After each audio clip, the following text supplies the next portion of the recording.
how do we avoid crisis? How do we avoid management? making a crisis? Yeah. I cannot tell you the number of CEOs that terrify me going on TV. We usually say, if it feels really, really, really, really good, 100% of the time, it's a terrible idea. And on television, TV, most of these CEOs are pretty media. They're not used to television, and also they'll want, if it's a deal, they'll want both sides on, and that makes for bad press. Welcome to a new podcast episode from the Fireside Chat series, a highlight of the Deal Forum at the prestigious New York Athletic Club in the heart of New York City. We are making our Fireside Chats available to those who couldn't be with us in person and for those who would like to experience and listen to it again. Hello there, M&A Advisor community. This is Roger Aguinaldo, and welcome back to the M&A Advisor podcast. Since 1998, the M&A Advisor's mission is to recognize achievements, provide thought leadership, and connect professionals in mergers and acquisitions for the purpose of improving your deal-making craft and accelerating your deal flow. We are so glad you're joining us for this insightful and inspiring podcast conversation curated for mergers and acquisitions professionals. Whether you're an aspiring deal maker, a seasoned professional, or just curious about the world of mergers and acquisitions, you'll find something valuable and relevant in our podcast. Our goal is to bring you the best insights, stories, and tips from the experts who've been there and done that, so you can learn from their successes and mistakes and take your deal-making skills to the next level. But before we dive in today's episode, we have a small favor to ask you. If you enjoy listening to our podcast and find it useful, please consider following us on Spotify, Apple Podcasts, and YouTube, and subscribing to our M&A Alerts newsletter. You can find the links in the description below. This will help us reach more people like you and grow our community of M&A professionals. It will also let us know that you appreciate our work and want us to keep producing more quality content for you. Plus, you'll never miss an episode, and you'll always be in the loop with the latest trends in the M&A world to improve and accelerate your deal making. So please follow us. You are the reason we do what we do, and we couldn't do it without you. And now for today's podcast. Okay, so we have our final keynote of the day, a woman that is well known to the M&A Advisor family, Ms. Joele Frank. She is managing partner at Joele Frank, Wilkinson Brimmer Katcher. She'll be in conversation with Arielle Rothstein, a partner at Joele Frank, and Joele was our 2023 Lifetime Achievement Award winner here at the M&A Advisor, and she is a member of our Hall of Fame. So please give her a welcome. Thank you. I usually don't need a mic, but I've got one, so I'll keep my voice more registered than my normal shout, which is, given that I'm in, PR, kind of useful. So maybe let's start there. Joele Frank, the firm, is celebrating its 25th year. And so we thought it'd be fun to reflect on what's changed, what's stayed the same over this time. This will not be a talk about AI, though that obviously falls into the what's changed category. So Joele, when you started, it was the year 2000, and it was really an M&A shop then. And there have been great years for M&A, and there have been less great years for M&A. So maybe, how did you sort of compensate for that? What did you do at the beginning? At the beginning, M&A was everything to us, and we were very busy. We were very busy right from the start. We grew from, we had 37 clients in our third week, which, with only 12 people, that was a lot. Now we're 240 people, so it makes a lot of difference. But we found out that when you do M&A at the end of a deal, you lose the client if you don't do anything else. So we had to sort of pivot and learn how to add adjacencies, like learning how to do ongoing public relations or ongoing investor relations or defense against the activists, and which we have done pretty well right now. So in this year, where everyone's talking about M&A is coming back, it is coming back. But one of the things that goes with M&A hand in hand, and what we're seeing given the next White House, is we think deals are back, and we think the activists will be using M&A as one of their techniques to move forward with the companies. Right. And what's interesting to me is that we no longer do a deal, stay up all night, and then say goodbye to the client. Instead, we do a deal, stay up all night, and then talk to the client for the next however many months until they hopefully get that deal done. And so some of that is because of the administration we just had or currently have. We'll see how that changes going forward. But, regardless of, I think, administrations, there are some tried and true tactics for M&A, Joelle, that we've done over the years that remain sort of paramount today. So I thought maybe we could talk a little bit about the role of backgrounding in M&A and maybe expand on that for this group. And I think something that's totally underestimated is the coordination between the various different groups that help a client do M&A. So you've got the banker, you got the lawyer, you got the PR person, you got the proxy solicitor, and then you've got the press. Now, one of the things that is very different, I think, in 2024, 2025 is the M&A press is very small.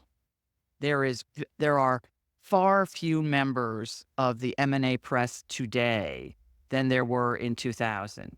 And they don't have the imprimatur to write long pieces.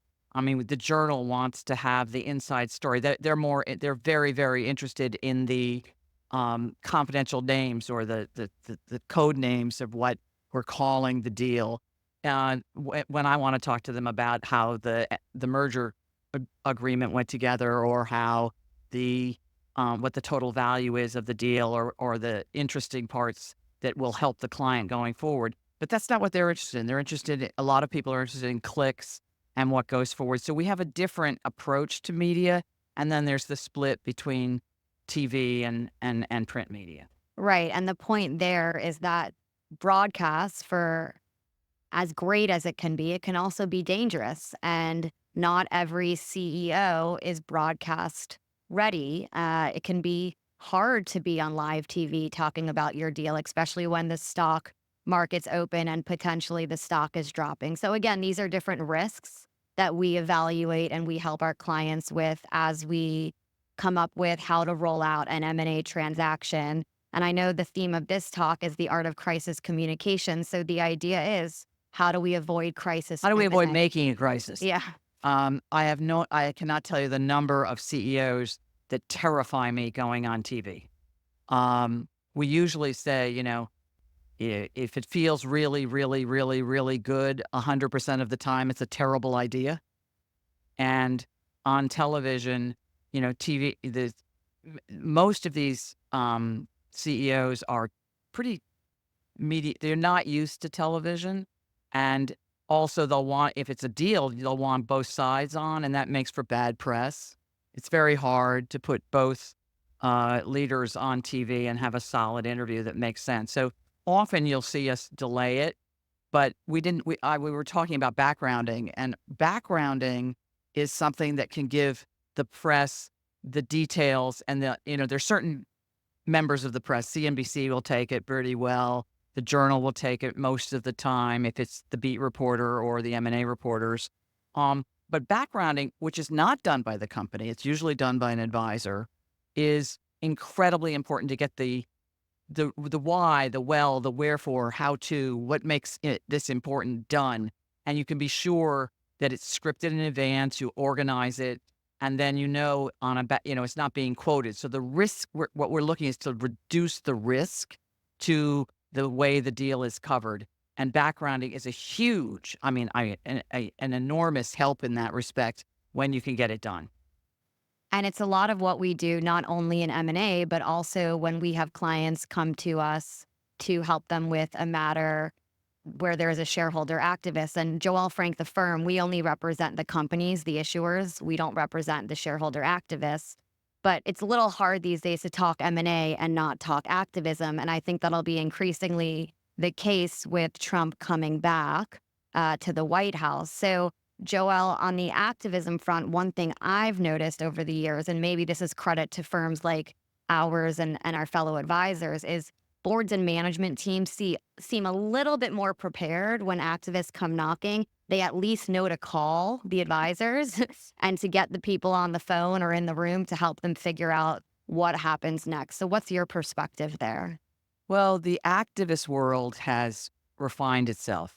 There are the long-term activists who now we're in the second generation of many of these groups that are coming on. They've had tremendous successes. They are well respected by the financial community, the media, ISS, Glass Lewis, the passives, the big institutional shareholders. The activists have, they see them all the time. They see the activist shareholders are in front of Vanguard, BlackRock, State Street, ISS, and Glass Lewis a whole lot more than any one of my clients because they're there for each of their clients and they take advantage of it. They're well trained. I've lost media trainers because I won't name who took them, but they will go out and go to the same people that we use to one, co-opt them and two, get the training. So I have a great deal of respect for the activists. For one thing, one of my sort of humorous tales is coming into this business. This was my third career, but I always said I should have been an ARB originally. I mean, I really wanted to be an ARB. And these days, if I were to come back, I would come back as an activist. And there aren't very many women, so it'd be kind of unique there too. But this is a place where you can do your own thing. You don't have to be nice to anybody. It's really great. And activism's good for business, so we'll take it, right? Yeah. Okay, so we've done M&A, we've talked activism. Let's talk CEO changes. And what I think is interesting there is we're seeing CEO changes come up in a lot of activism campaigns. So you all are starting to see a theme, right? Everything's sort of connected in our world. And so Joelle, CEO succession, it's a big deal. People care about it. Shareholders care about it. So what are you thinking there and how do you think that's sort of changed over time? Well, I know this number is going to blow your mind, but we do about 300 CEO, CFO changes a year, like 3 a week.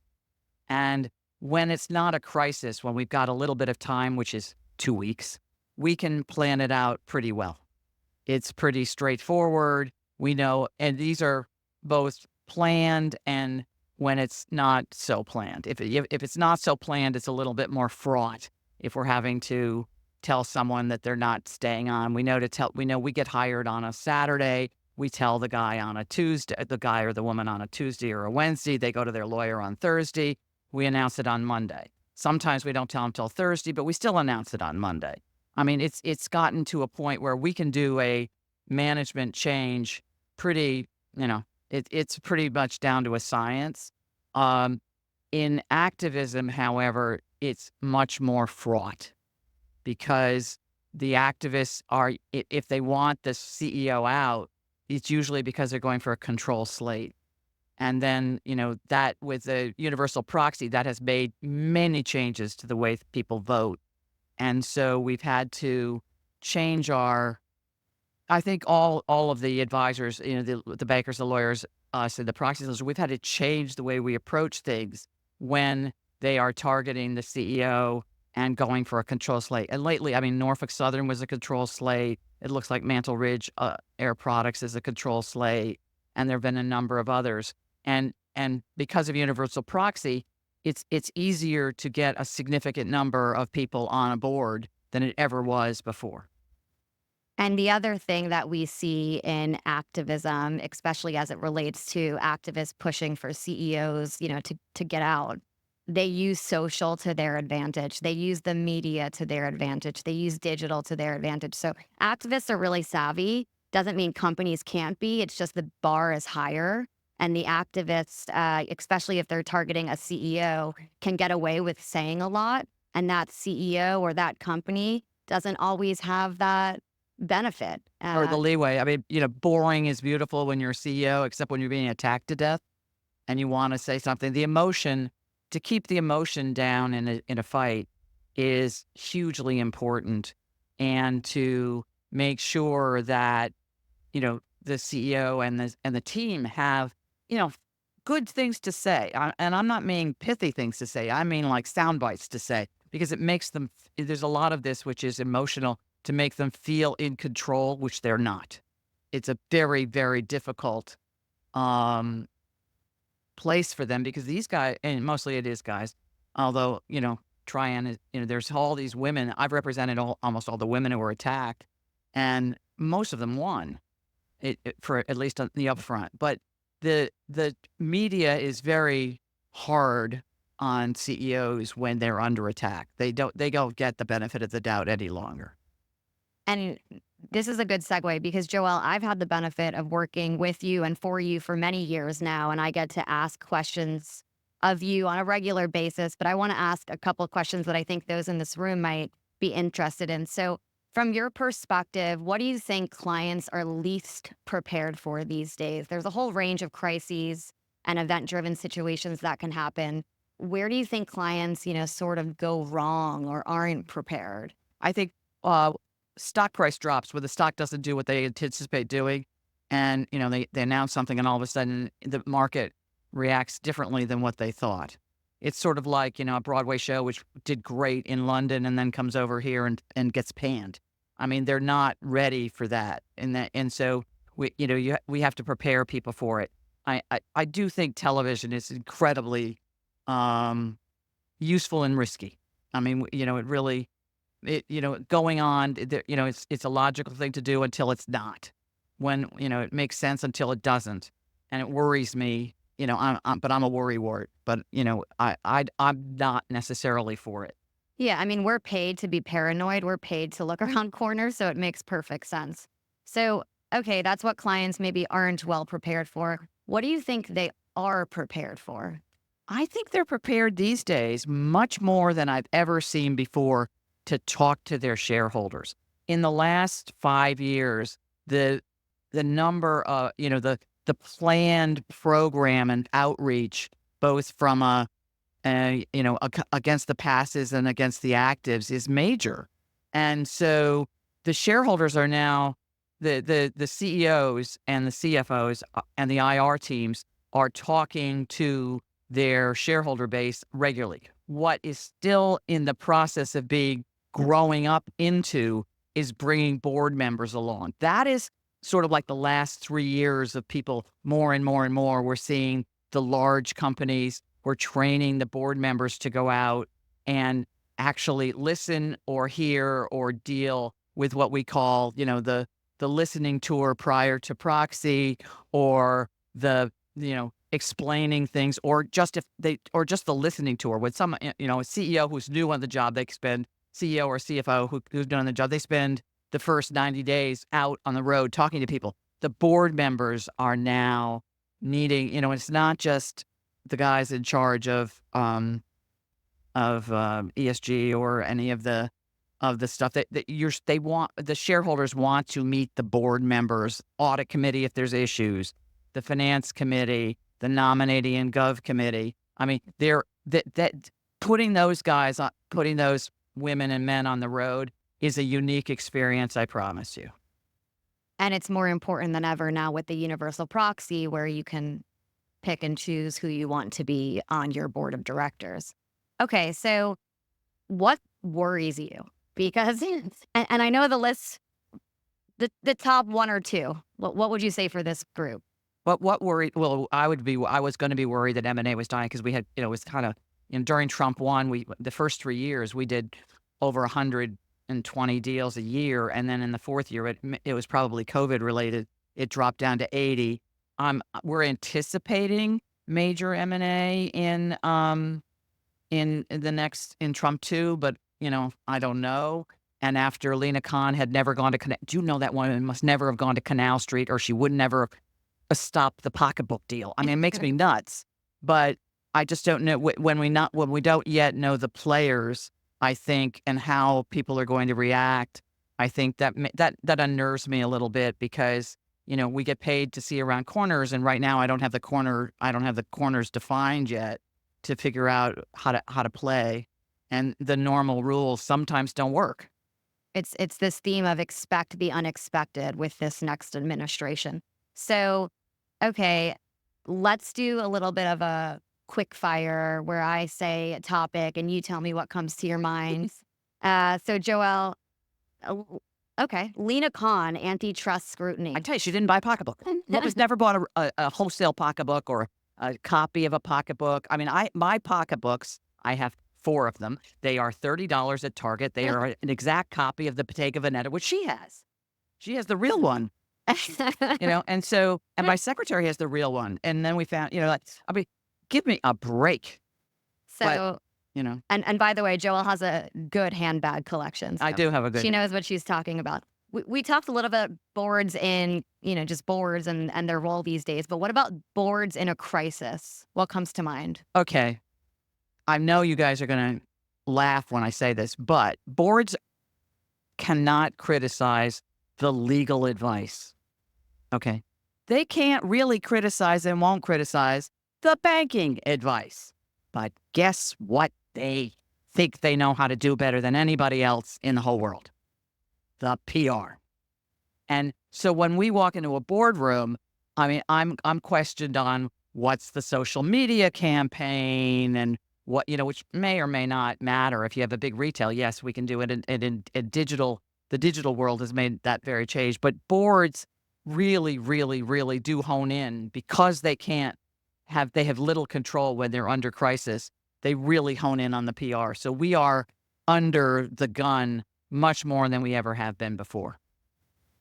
I mean, we also send media clips to heads of, companies and boards of directors, and you'd be surprised. They've sometimes already have their Google alerts going themselves. So they really care. They not only they care, but one of the things we tell the clients is, please, let's send the directors the clips so they aren't Googling. Right. And don't go to Reddit and see what's really, not what's kind of like not really the frontline stuff. And we got a minute and a half. If you guys have anything you want me to just sort of riff on, I will, but. Go ahead. How does social media impact the work you do when there's a CEO change, there's an attack or in the CEO? It's Pluses new. and minuses. It's new. In the olden days, I would have said, bleh, bleh. But Norfolk Southern, which was a control fight, I don't know if you guys know, but in fights, when you're getting the vote, retail, which is usually about 20% of almost any company, let's say it's 20% of any company, 50% of retail votes, and about 75% of that votes for management. So that's, it's a management push for a couple of percents. In Norfolk, because of digital and able to use the media and what's going on there, we were able to push the number of the percent voting from 50 to 75.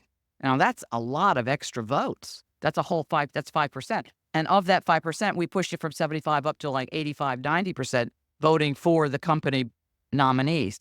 To be honest, in that case alone, and it is the only one I've got really that I could say, because it's the only one that the digital strategy was really, mature for us to check. Although I couldn't explain it to the board at the time. Now I can do it, but I couldn't when I first started. But it made a huge difference. It just made a huge difference. So we're seeing that, and we're now in a couple of other fights where, again, it's 20% is retail, and there will be a retail strategy. It matters is the bottom line. Now, sure. It always mattered because retail votes for management normally, but to be able to up the percentage to cover and to get more people to vote is huge. It's just huge. Thank you. Yes. I don't know if you covered this earlier, but they called this the podcast election, right? So, Trump went on all these podcasts. Do you see business? M&A Advisor, by the way, has a podcast as well. Do you see that now? Should businesses be, grasping onto this phenomenon, or is this just, sort of a blip? In what I do, it's usually so emotionally fraught that we don't do podcasts. I can see it as part of business if they're talking about their products. I think the product development and that's way out of my line, but the product development, I think podcasts make a lot of sense. And I'm a big podcast listener, but in our work, which is so Event driven. event-driven, I think it's very hard to do. I don't think we would do a podcast for a fight either. I mean, I think it's one of those kind of things. close. I think that's one of those things where, as sort of the market changes, we look at different ways we can use the new tools out there, and so podcasts are one of them. It's certainly not a. You also have to have somebody who can handle themselves. But what we like and what we do is video. And I know podcasts and video sort of goes hand in hand these days, but we find video to be really useful. And as long as it's sort of 2 minutes or less and it's an easy, quick, downloadable soundbite, it works. Well, if you think about it, the new thing, I know this is going to sound so silly. There are now videos when there are fights in deals to say how to vote your proxy, right? I mean, you would think that would be logical and people could bother, but a video explaining, here's the copy of the white proxy card because the management always wants the white card, and here's how you work on it, and here's what you do, and here's how you fill it out. It was a miracle. I mean, the proxy solicitors were thrilled that we actually got people to fill the card out right. So we didn't throw so many away. And that's one of the reasons why Norfolk was much higher, because the video worked. Oh. Well, thank you very, very well. Go ahead. So interesting. Just a follow-up question to that. How can you, do you have any insight or any possibility in using social media channels in really more like a risk mitigation or engaging shareholders before, having them almost ready to vote when they even have companies are using social media channels. When I've said that they're bringing their boards out to talk to shareholders, we have now got at least at our firm, we've got something we call Tractivists. I know it sounds ridiculous, but it means that we can track people who are on your website. We could tell you what page they were on. We could tell you how long they were on the page.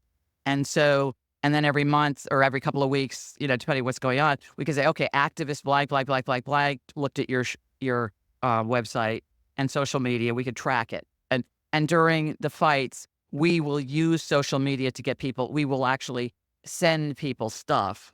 We don't want to give out the emails and stuff because then we have to give it to the other side. But tracking social media to help them vote and get the information they need, or giving them the specific information of the topics they're interested in, yes, we've begun to do it. Is it perfected? Absolutely not. And by next year at this time, when we'll have gone through a few more fights, we'll have more stuff. But I think it was a real first this year to do that. Yeah, I mean, we built out a digital team at Joele Frank for this exact reason, because that's where things are moving. So, and the companies want it. Yeah, which is great. Not cheap, but the companies want it. So thank you very much. Yeah, thank you so much. We hope you enjoyed this episode and learned something new from it.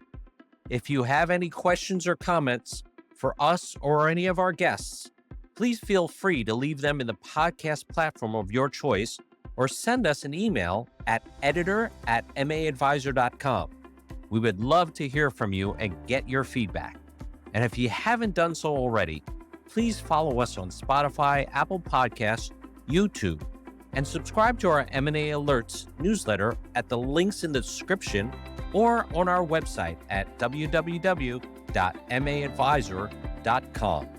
This will help you stay updated on the latest M&A interviews and trends, and support our podcast to grow and reach more listeners like you.